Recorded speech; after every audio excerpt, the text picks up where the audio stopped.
This is what the militarisation of the Baltic looks like. A NATO fleet off the coast. Marines from several countries heading ashore, coming to liberate a country from the grip of the enemy. It's a drill, or in the worst case scenario, it's a rehearsal, and there's no prizes for guessing who the supposed enemy is. NATO's Supreme Allied Commander told me Russia had to understand just how serious NATO is in its defence of the Baltic states. My Commander-in-Chief made it very, very clear here last year that we will defend every inch of NATO territory. And do you think it's actually likely the Russians would do anything? I mean, Vladimir Putin says it's insane. I think that was the word he used. We have no idea what Mr. Putin is going to do, and I don't think that anyone that would guess would be able to give you any clear insight. The new crisis with Russia has given NATO a new lease of life. We were flown out over the Baltic in a British attack helicopter and landed on the Royal Navy's HMS Ocean. But in the operations room where the exercise was planned, staff from the US, the UK, as well as Finland and Sweden, and they aren't even NATO members.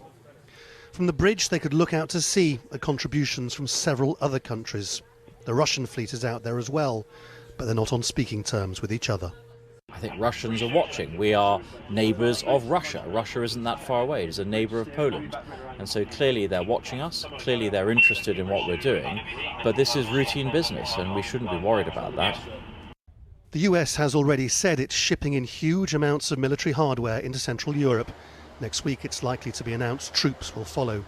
Equally, just down the coast in Kaliningrad, the Russian enclave, Moscow says it will speed up the placements of ballistic missiles. The crucial question is, what is defence and what is aggression? From NATO's point of view, this is all about openness and it's about moral authority. It's a complicated world nowadays, and for many Western nations it's not easy to figure out who's a friend and who isn't. But in all this, the defence of the Baltic states, NATO really seems to believe it can offer moral legitimacy over Russia. So is all this an unnecessary provocation of the Russians? I think that every nation has a right to exercise, to make sure that they have military skills. And what you see in NATO is absolute transparency. We announce our exercises ahead of time. We talk about the sizes of the exercises, the objectives of their exercises. There is no secrets here. That should be contrasted to snap exercises, and sometimes snap exercises which turn into invasions.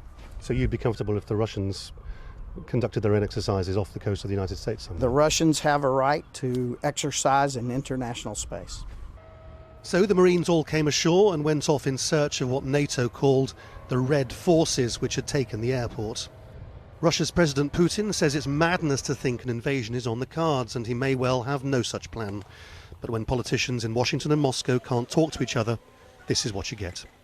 Laurence, Al Jazeera, on Poland's Baltic coast.